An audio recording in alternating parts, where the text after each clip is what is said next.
I'm Martin Tyler, and you're listening to Harry Symeou.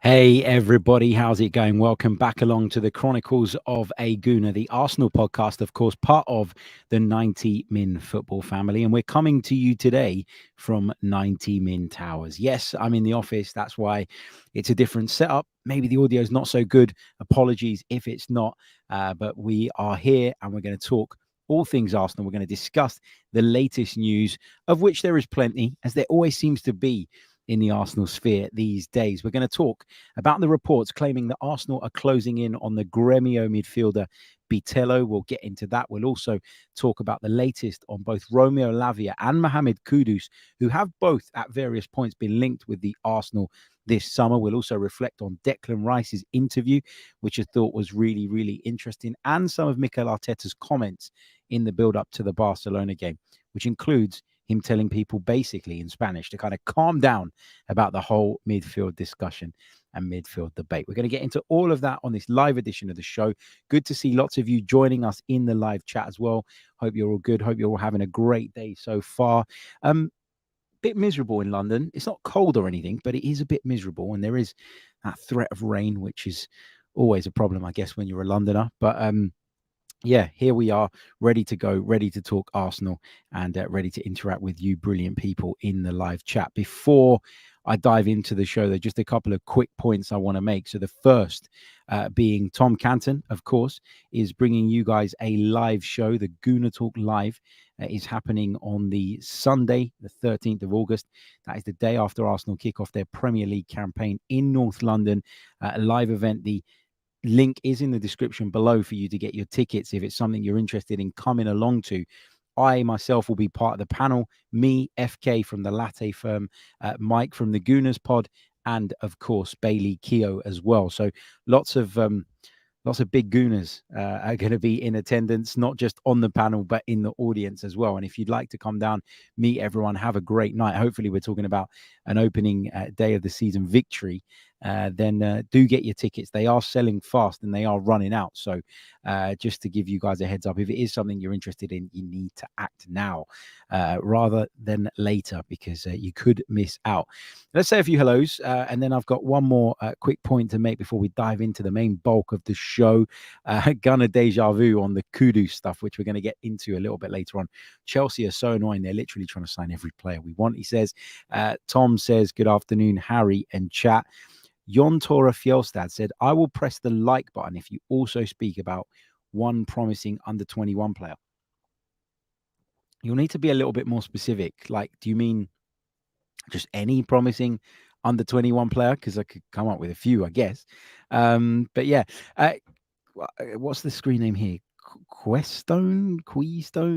I don't know how to read that. But going on to the Arteta press conference, which we'll touch on in a little bit more detail later on. He says, it's a shame no one asked Arteta about why Balogun trained alone, something that we, of course, discussed on yesterday's show.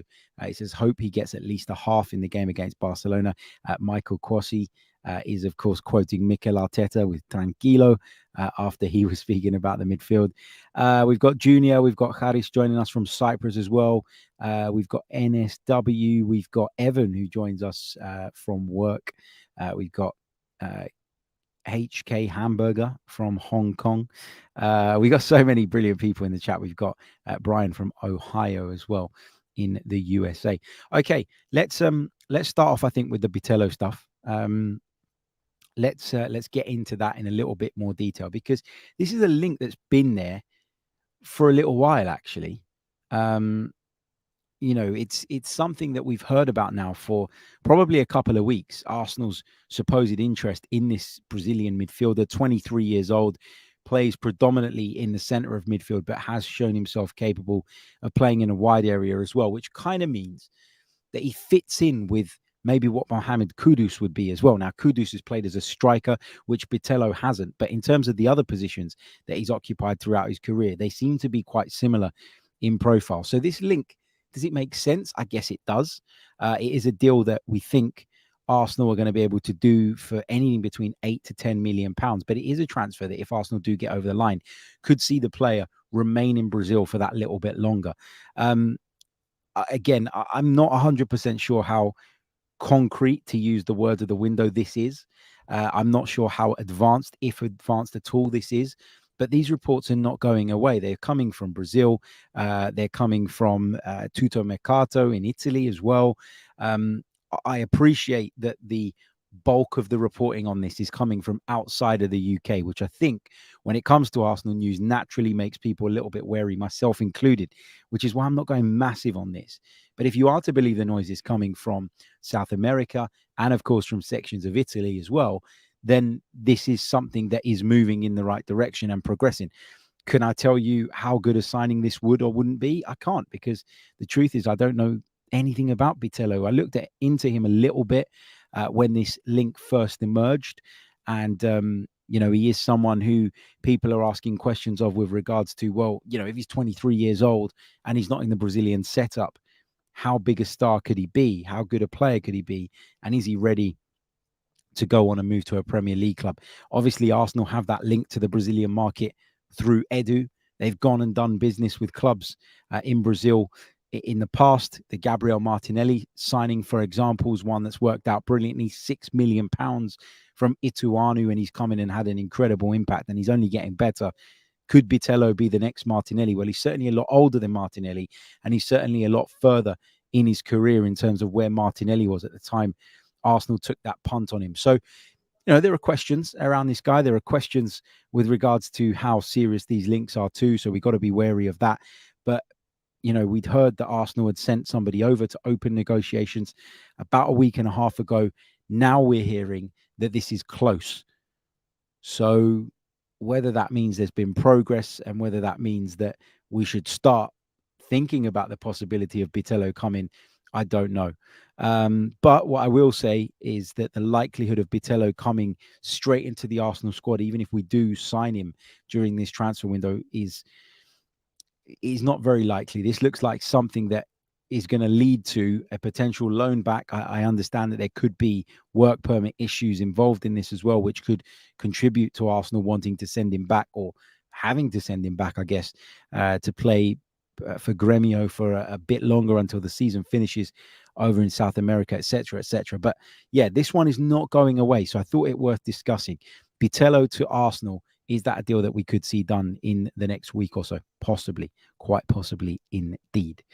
Right, let's take it on from BITELLO. We're going to talk a little bit about Declan Rice's interview today, because Declan Rice has been speaking to the media ahead of Arsenal's game against Barcelona. There was an exclusive interview that came out earlier today. A few channels have run it. He obviously sat down with a number of different outlets. Sky Sports interview seems to be the one that's probably picked up the most traction. But Declan Rice has been speaking at length about life at Arsenal so far. And I think when you listen to his comments, it's all really, really encouraging.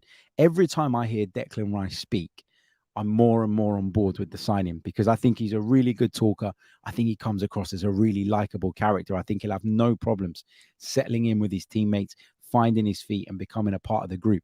And I think his character would have played a big part in Arsenal's willingness to go that bit further to get him in, and I talk about going that bit further to paying in excess of £100 million to get him in the door. And some of the quotes that have come out of this interview have been really, really, I think, well received. If you go on YouTube, you can watch the entire interview, which I've done. I watched the Sky version. I also watched the ESPN version, which is a little bit different as well.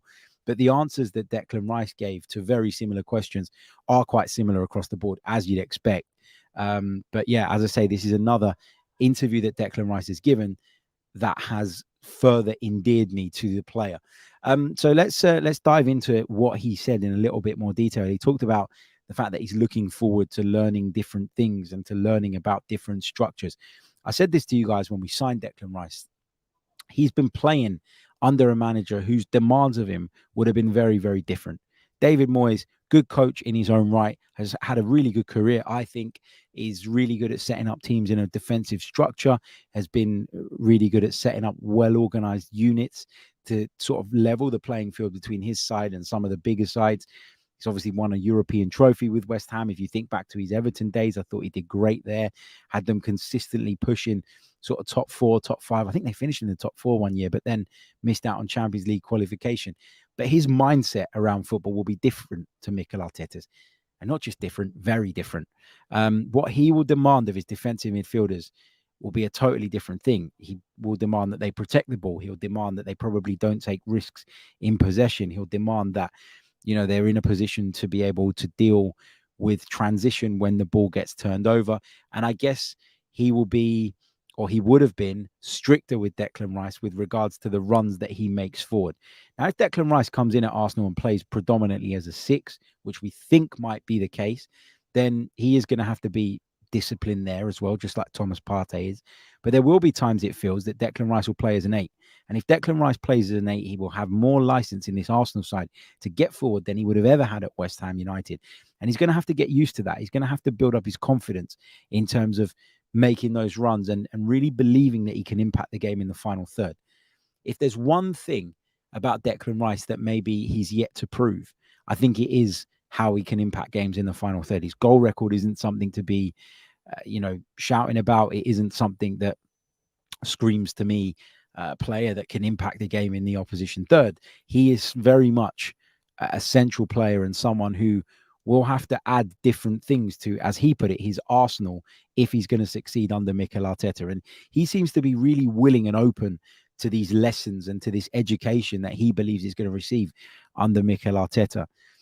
He was asked, of course, about the energy within the football club, within the group. He talked about the mindset, the mentality, he said, is just about winning. And, we know that wasn't always the case here. We know that when it comes to Arsenal Football Club, there have been times where, that maybe hasn't always been what it's about. There's times where it's been make money. There's been times where it's been get in the Champions League so we can balance the books. That doesn't feel like it's the case anymore. And every time a player comes in or somebody gets some sort of access to Arsenal behind the scenes, we're hearing the same things, which is really, really encouraging.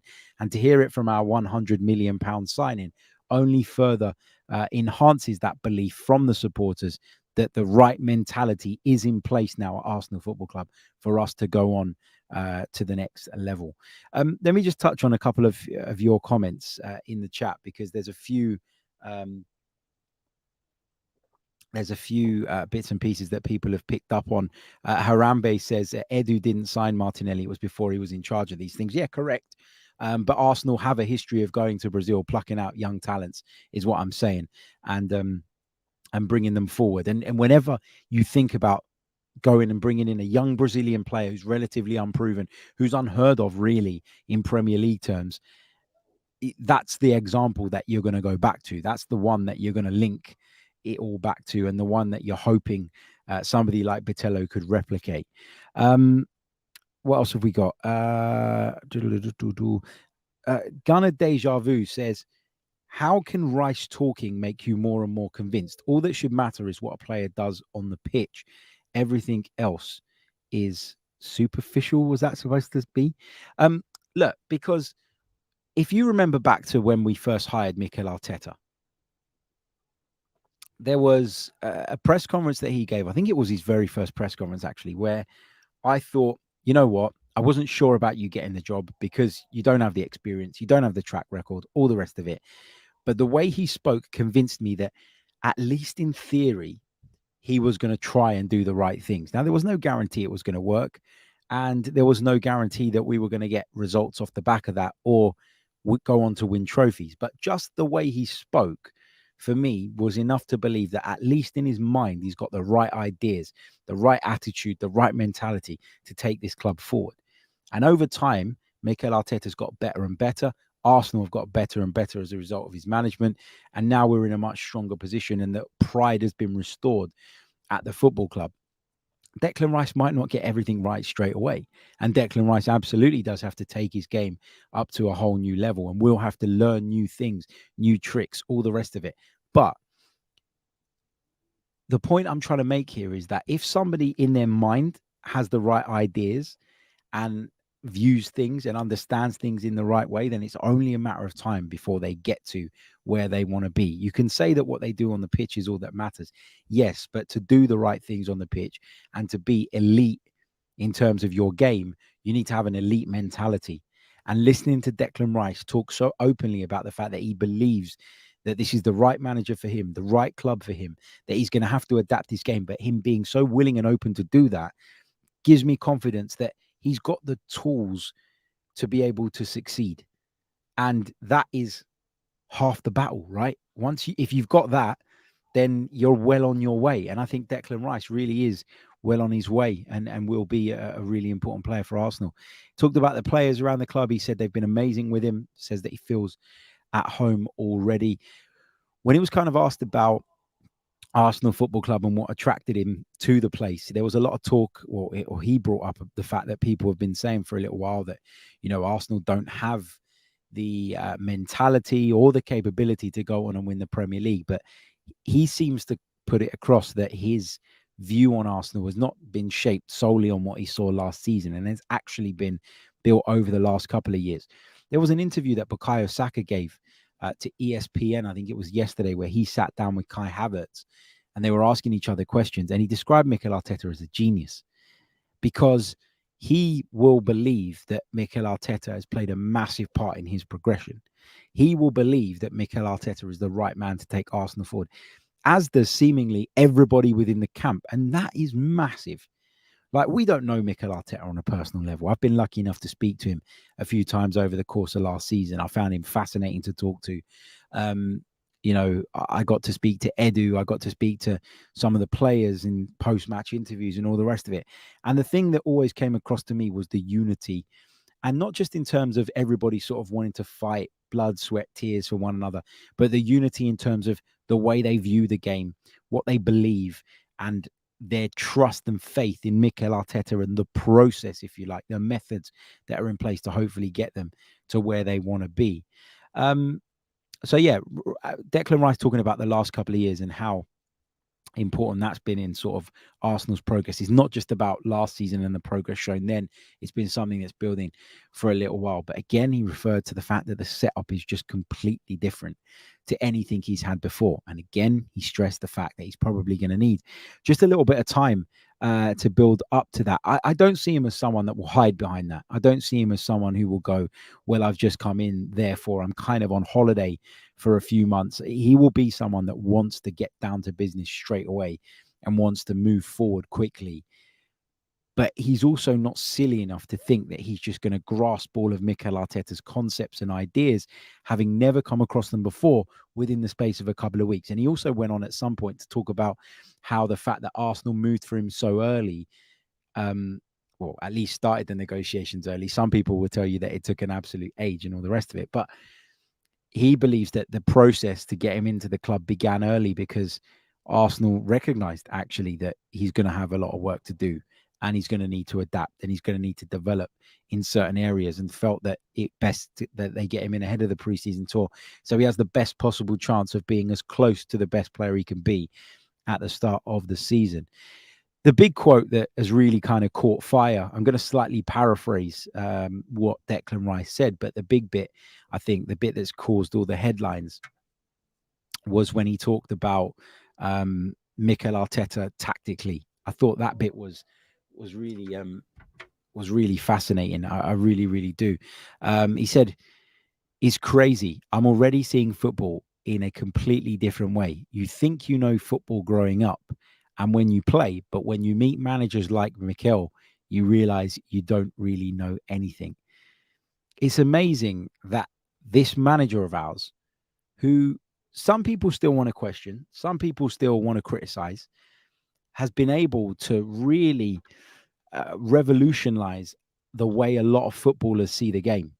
Now, there's no right or wrong way to play football. There are different ways of playing football. There are different philosophies. Some philosophies lend themselves to other philosophies. Some have taken bits and pieces from other great coaches. Mikel Arteta referenced Pep Guardiola as a big influence. He's referenced Arsene Wenger as an influence. He's referenced David Moyes too as one. Johan Cruyff as well, because of course Mikel Arteta as a kid spent some time at Barcelona, where their philosophy at the time was, and still is to this day, heavily influenced by the great Dutchman. So I think the fact that he's been able to kind of get in there, bring players in from other clubs, and then give them something that maybe they've never had before, or show them a way of reading the game or assessing the game or just looking at the game through a different lens, shows you that he is very much an intelligent coach and somebody that people respect. And that, again, is a testament to his brilliance. And yeah, we got to go on and win stuff this season. We got to go on and be right up there again. And we got to stake our claim properly and all the rest. I totally agree with all of that. But at the same time, people aren't saying this stuff for shits and giggles. People aren't saying this stuff because they have to. People are saying this stuff because they genuinely believe it. They genuinely believe that Mikel Arteta is a game-changing coach. And I bet if you asked a lot of these people off camera, where they probably be more open to making bolder predictions, there'll be people out there that will probably tell you that Mikel Arteta could end up being one of the best coaches in world football within the next few years. And you'd have to agree with that if we continue on the same trajectory. And it's not just about the tactical element. It's not just about the football element in terms of what you do once you cross the white line. It's about the culture that you can create. And if you can create the right culture in any sporting environment, you are an incredible asset to your club. And Mikel Arteta, for me, is exactly that. He was asked about who he's kind of really hit it off with within the Arsenal camp. And I was expecting him to say Eddie Nketiah, who he already knows, or Bukayo Saka, who's an England teammate, and he clearly has a good relationship with him. I was actually caught out a little bit by him saying Leandro Trossard. He said he's a top guy, top person, was always a nuisance when I played against him, and it's great to have him on the same side. I would never have ever guessed that Declan Rice and Leandro Trossard would be best buds, but they are besties, it seems. He was asked about the price tag as well. I think this part was asked in the Sky interview by Melissa Reddy, but I did think that they went in on this a little bit more on the ESPN version of the interview. And Declan Rice said very similar things in both. I can't afford to think about that. I can't afford to be caught up in this kind of whirlwind of he's the most expensive British player ever and all the rest of it. He said, it might sound weird and it might sound off and strange, but I really don't think about it. And I think, again, that's the right mentality to have. We've seen it in the past, weigh players down. Let everybody else talk about it, because at the end of the day, Declan Rice didn't put that £100 million price tag on himself. West Ham United did that. West Ham United came to that decision, came to that valuation, stood firm on that valuation, forcing Arsenal in the end to pay it to get their man. And that shouldn't be something that Declan Rice is beaten over the head with every time he doesn't have such a great game. I think instead, if there is going to be criticism about the amount of money paid, that criticism needs to be put towards the club that were willing to pay it. I always think that. I thought that with Nicolas Pepe as well. Rather than getting on the players back, rather than picking on the individual, why not go for the club or the person that took the decision to spend £72 million on him? Now, people make mistakes in the transfer market.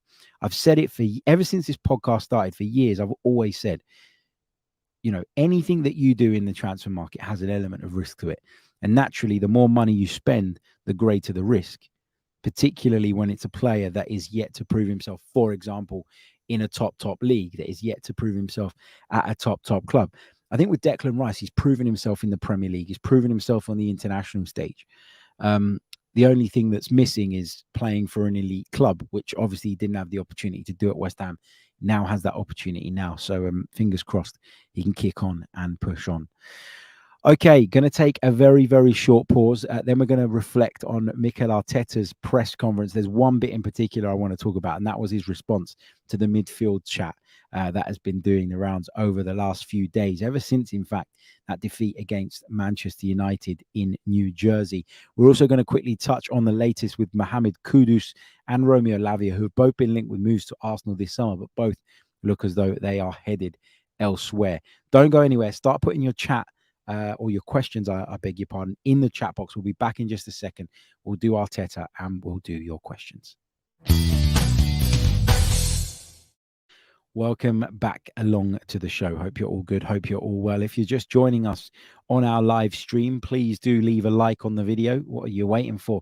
If you haven't done it already, we got just 66 on the board. When you think about how many of you are watching us live right now, that is nothing short of a disgrace. Come on, sort it out. Sort it out. Get involved. Like, it doesn't cost a thing. Also, subscribe to the channel if you're brand spanking new as well. That really, really does help us as we push towards that 30,000 mark that we want to get to here on YouTube. Again, as I always say, that doesn't include all the brilliant people that listen to this show on audio platforms as well. So when you think about it, this community is already much bigger than the 30,000 that we have here on YouTube, and that in itself is astonishing. But I want to get it as big as possible. I want to keep growing it. I want it to be somewhere that people are excited to come over to and talk Arsenal. You can have your say in the chat, of course, and from time to time we do our phone-in shows as well. So you are very much part of the family if you're with us. Right, let's talk about Mikel Arteta's comments on the midfield, because this was this was great for me. I loved it. He was asked about finding the right balance. I think the way the question was put to him, and forgive me if my memory's letting me down here, but the way the question was put to him was like, Arsenal fans were going mad at the lack of midfield balance, or Arsenal fans were going mad about the fact that the midfield wasn't physical enough. I don't think Arsenal fans were going mad. I think that was packaged in a way that maybe got underneath Mikel Arteta's skin a little bit and possibly contributed to him giving the answer that he did in the end. I don't think people were going mad. I expressed concerns about the balance in that midfield with Kai Havertz, Martin Odegaard, and Declan Rice in it. I've said it so many times over the last few months. I've said it ever since we were linked with Kai Havertz, and it came to light that the idea was for him to play as an 8. I said it all the way through the summer, and I continue to say it now. That wasn't me jumping on a bandwagon off the back of that game against Manchester United. Those that listen to this and watch this regularly will know that. And I think I like to think when I criticize or when I express a concern, I do it in a respectful way. Unfortunately, off the back of Saturday's game, there wasn't a lot of respect shown to A, Mikel Arteta, but B, to Kai Havertz in particular, and the rest of the midfield who haven't played together, all the rest of it. I think it was blown out of proportion. People are getting anxious now. We're getting close to the season. There's quite a bit of change in Arsenal's midfield, and that can create an anxiety and nervousness about how that's going to work and how they're going to be able to carry that forward, all the rest of it. But Mikel Arteta responded to that comment by saying, we're going to have to go and find the right balance. A year ago, Granit could never play as an attacking midfielder. It's the first time we played with 4 players inside. 3 of them had never played for us. They never played together ever. So, tranquilo, he said, which I loved. I loved that bit. I thought he dropped it so nicely. He also went back to the guy that asked the question. I'm just trying to find if I can see that quote on here, where he basically said something along the lines of, if I ask you who's more physical, Granit Xhaka or Kai Havertz, what would you say? And the guy said Granit Xhaka, to which Mikel Arteta responded, well, Kai Havertz is 1.91 meters tall. Kai Havertz is a big guy, man. He's really, really tall. Really, really tall. So Mikel kind of made the point. It depends what you mean by physicality. Is it about running? Is it about strength? Is it about getting behind?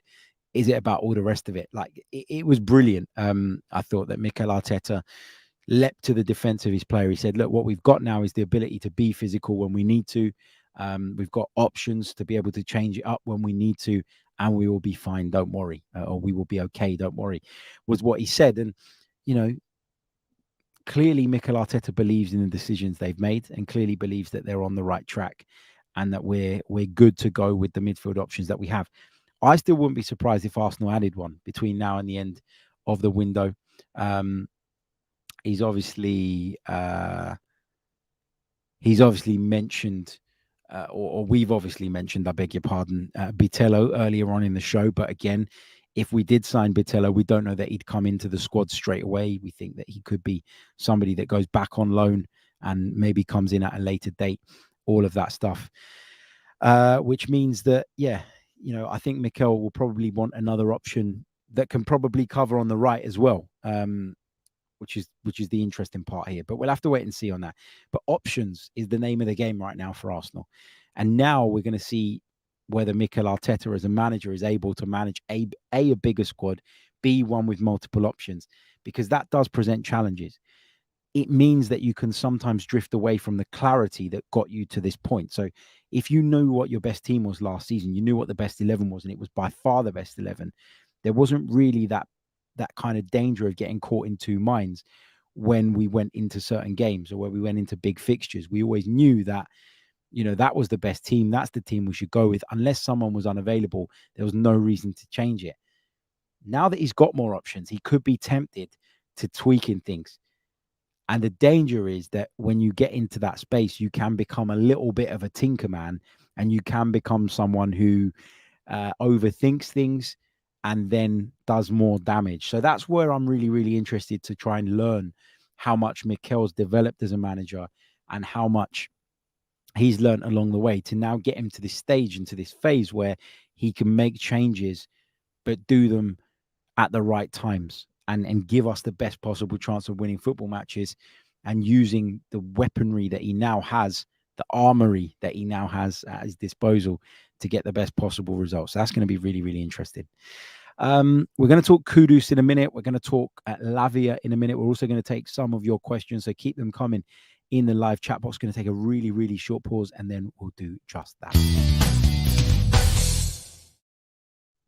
Welcome back along to the Chronicles of a Gooner, Arsenal podcast, part of course, the 90 Min football family. Let's take this one from Shah Guna, who says, love your show, Harry. Big up to you and the community. Thank you so much, mate. Damien Kelly said, I just pushed the likes to 78. We're on 96 now. Oh, we're over 100 now.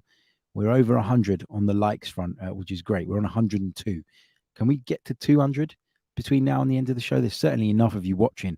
It only takes 1 in 2 of you to hit that like button, which doesn't cost a thing to get us to that point.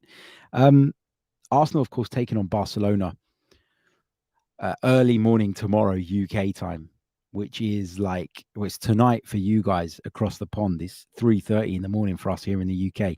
As I mentioned to you guys yesterday, I am flying out to Las Vegas tomorrow. And I'm going to be there until Monday. I return on Tuesday. I get back on Tuesday at some point, and obviously we've got the Emirates Cup on Wednesday. So the time difference is going to be a bit of a pain in the ass for me when it comes to shows. It'll probably suit our listeners across the pond, but I'm in two minds whether to stay up, watch the game, get into the right time zone, or try to get into the right time zone ahead of my trip, or if I should just try keep my normal pattern, but just wake up for a couple of hours in the middle of the night. I don't know. It's going to be a really, really difficult one to stay awake for, but I am really, really looking forward to watching it, because particularly after what happened on Saturday, I want to see a response. So, I'm intrigued by how we're going to set up tonight, how we're going to look. And we will bring you a show where we do talk about some of the takeaways from that game. But I don't know if I'm going to be able to get it out to you before I leave. It could be something that we have to do a little bit later on and tie in with some other news and stuff. But yeah, just be wary and mindful of that. We've got Canoneros, who joins us from Colombia. He says, let's go Arsenal. Kevin Fitzsimmons says, what do you think of trying to get Højlund from Atalanta? Maybe if we gave them Balogun and 30 million in cash. I like Rasmus Højlund. I've seen quite a lot of him. I'm a big Serie A fan, and I've seen quite a bit of him recently. But whatever happens, it looks like Man United are going to seriously overpay. Could argue that we overpaid for Declan Rice, but Declan Rice was certainly more of a sure thing than Rasmus Højlund. So I feel like Atalanta's demands are a little bit crazy. Maybe throwing Balogun into the mix would sweeten the deal, but will Balogun want to go there? That's another thing you have to factor in there. Good player, lots of potential. Not quite there yet, though, if you ask me. Rasmus Højlund needs a bit more time. Suited to the Premier League in that he's very physical and all the rest of it. But it's a lot of money for someone who's still relatively unproven, in my opinion. Big hello to Paul Nell, who says, howdy from California, Harry, out here for my honeymoon. Not the Arsenal game. And the missus wasn't down for a down to LA. That's a shame. That's a shame. Enjoy your honeymoon, though, mate. Enjoy your honeymoon. Lots of you contemplating whether or not we should or you should stay up and watch the game tonight. DR says, "Don't gamble away your life savings going to Vegas." Of course, look, I'm traditionally really, really bad once I start gambling. Like if I lose, I'm then in this mood where I want to win it back. So I keep putting and putting and putting. It's a long time ago, but I remember sort of one of my early experiences of going to a casino meant my friends had to take my debit card away from me. So yeah, look, I'm going to have a little bit of a play in Las Vegas. You can't go to Vegas and not do that, I guess. It's part of the experience. So I'm going to have a little bit of a gamble. Hopefully I win. Hopefully the Arsenal win as well. Hopefully we have a great trip, and I'll be back for the Emirates Cup, which I'm very much looking forward to. Antoine says, Harry, what do you want to see against Barcelona? I'm talking about setup, tactics, etc. that Arteta is experimenting on, not only who's in the 11. I'd actually quite like to see. We don't have Zinchenko at left back, so I'd quite like to see. I know it's about minutes, and I know it's about fitness. I'd like to see Ben White left out, not because I don't think he's great, because I think he's fantastic, and for me, he's the starting right back going into the new season, regardless of how good Timber's been or will be. For me, Ben White has done nothing wrong and shouldn't lose his place. But I would like to see him left out, at least in the first half against Barcelona, because I quite like to look at a back four of Timber at right back, doing the inverted bit that normally Zinchenko would do from the other side. Saliba, Gabriel, and then Kieran Tierney at left back. I'd quite like to have a look at that. I'd also like to see the midfield that I believe has the best balance, which is Partey, Rice, and Odegaard. I know Partey is a little bit behind in terms of his fitness in comparison to the others because he joined up late, but I'd like to see that at least for a half. And the front three for me, it should be Saka, Martinelli, and Jesus. And it's just about getting more and more minutes in the tank from those guys and getting them ready to be able to hit the ground running when the season starts. There's some great comments in here. I wish I had time to go through every single one of them. Kebab Abdi says, I say watch along. Need someone to watch it with. Oh, man. Don't tempt me, man. Don't tempt me. I would love to. If I wasn't going to be flying all day, I probably would have just done it and soldiered it, because then I'd have been able to kind of dictate my schedule and maybe get some sleep afterwards and all that, and it'd be fine. But I don't know that I'll be able to handle doing a watch along at 3:30 in the morning our time, getting up, getting my final bits together, heading down to Heathrow Airport, and then sitting on a 10.5-hour flight before then getting to Vegas and finding that I'm actually 8 hours behind at the time I was when I left, and having to adapt to that, and got some work to do out in Vegas as well. So it isn't all going to be sort of feet up by the pool kind of stuff. So yeah, I'm not going to promise it. I'm not going to promise that at all. What else have we got? Adam says, just got back from Vegas myself. Hope you have better luck than I did. Oh, don't say that. He says, be warned though, meals out there are more expensive than previously. I'm sure they are. I'm sure they are. But yeah, I mean, you go to Vegas, you expect to pay top dollar, right? And I want to have some I want to do some proper I want to eat proper. What's American food like? Just massive portions of stuff and chicken wings and barbecued stuff and I don't know. You let me know what I should try in Vegas. But yeah, just quickly wanted to touch on Mohammed Kudus and Romeo Lavia, as we promised at the top of the show. According to Miguel Delaney today, Chelsea are leading the race for Mohammed Kudus. He says that they've put together a more convincing package than Arsenal have at this moment in time. And he also goes on to say that Arsenal need to sell to buy at this moment after their early expenditure. Now, we've talked about it a lot. Phase 1, phase 2, phase 3, all the rest of it. I'm not convinced, though, it's that black and white. I'm not convinced that if Arsenal find a player they want, they can't do the deal until they move people out. But yeah, we'll have to wait and see on that. Chelsea seem to be leading the race. Liverpool seem to be leading the race for Romeo Lavia, who's They're going to be the subject of a second bid, we think, imminently after the first one, worth about £37 million, was rejected yesterday by Southampton, who are seeking something close to £50 million. But look, I just think a lot of the time we'll hear of Arsenal's interest in certain players, right? And we'll get carried away by this idea of us getting this player and getting that player. And then another club comes in, goes and gets that player, and all of a sudden we assume that, well, Arsenal just got beaten in the negotiations. Or maybe it means that Arsenal's interest